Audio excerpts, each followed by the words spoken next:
Claire rubbed her eyes, waking up from the sun hitting her face. It took her a moment to open her eyes before staring at the fallen ceiling of the room she was currently staying in with her family. Getting up, she ran a hand through her long brunette hair. Looking around the bare military room, she sighed. I still can't believe it's only been several months since that night. She remembered how they had arrived home after visiting Star and Moon Studio, being greeted by the military and the Lamia division. Looking out the window next to the bed, she saw the usual near-empty neighborhood they lived inside. They had been assigned to the current living area after several weeks of their arrival in the fort. Even from their assigned home, she could see the protective wall. Feeling her stomach rumbling, Claire placed a hand on it. I guess I might as well get up and make myself something to eat. As she got out of bed, she arranged the bedsheet to conform to military protocols inside the base. Though she wasn't a messy person, she still had received several tickets for failing to follow military standards. Even though I'm not in the military, I still had to follow the ridiculous rules, Claire grumbled. Feeling a little rebellious, Claire didn't even bother putting on clothes, just walking out of the room in her undergarments. In the past, she had been horrified by such behavior, but being in the stifling environment had changed her personality. In the central area of the small house, Claire was greeted by silence. I guess Mom and Dad are both working at the lab already. It wasn't an unusual sight considering the work they were performing in trying to figure out a way to fight off the modified humans.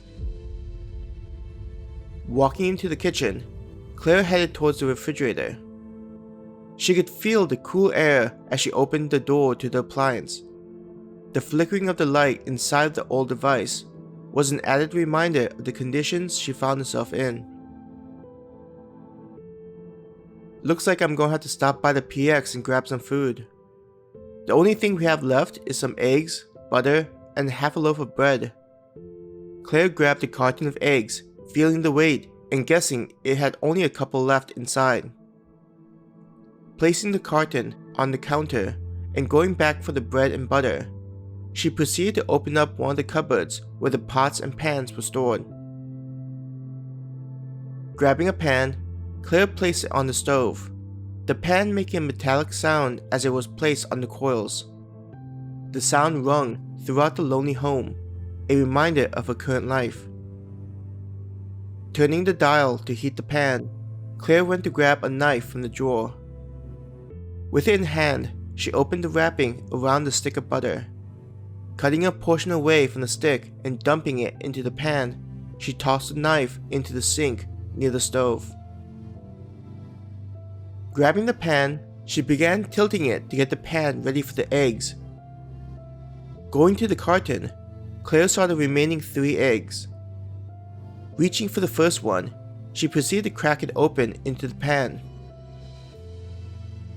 Soon, the sound of popping and hissing were heard as the hot pan began cooking the 3 eggs. Opening a different drawer where the spatula was kept, she held it in hand as she waited for the eggs to cook. As she waited, her mind wandered to what Han was up to and whether he had safely escaped from the invasion of modified humans. She still couldn't forget the look of the female creature on the car and how it behaved that night. Sometimes, when she slept, Claire would remember the events of that night. She'd have nightmares of the modified humans creeping into her room during the middle of the night. The smell of burning eggs pulled her out of her thoughts. Crap! Claire quickly grabbed some bread, and with the spatula, she slid the bread under the eggs. That's what you get for not paying attention, Claire chided herself. As she smelled the bread being toasted, she went to grab herself a plate. With the plate in hand, Claire turned off the coil and lifted the pan before sliding the food onto the plate. Setting the pan on a cold coil, she made her way towards the dining table. Sitting and reaching for the sandwich, she enjoyed the taste of the eggs on top of the bread. It was a simple dish she had picked up, as she would often have to cook her own meals since her parents and siblings were always out the door before she woke up for school. If it wasn't for the fact that I don't need to head off to school, I'd think the world hadn't changed. She chewed on the food as she reminisced about her days going to school and hanging out with Han, Hannah, and Alex. Thinking about Han and Alex made her mood sink down. With how they were rushed out, there was no chance to warn the two about the modified humans that night. Thinking about that night also made her remember what Raven had given both Hannah and her. Not knowing what effects the injections would have, but considering it would only help, Hannah and her had decided to keep the information to themselves. I wonder if Hannah is up yet. Claire thought about her friend as she finished the remainder of her breakfast. With breakfast finished, Claire proceeded to clean the mess she made. Living in the base, they were expected to keep the apartment clean at all times. Finishing with the dishes, she let them dry on the dish rack. I should see if Hannah is awake. Claire headed to the phone. Dialing the number to the apartment that Hannah's family was assigned to, Claire soon heard the ringing as it tried to connect. Hello? Hannah's voice was soon heard through the speaker. Hannah, it's me, Claire. I was wondering whether you were awake yet. There was the sound of Hannah eating food. Yeah, I'm just finishing up breakfast. You?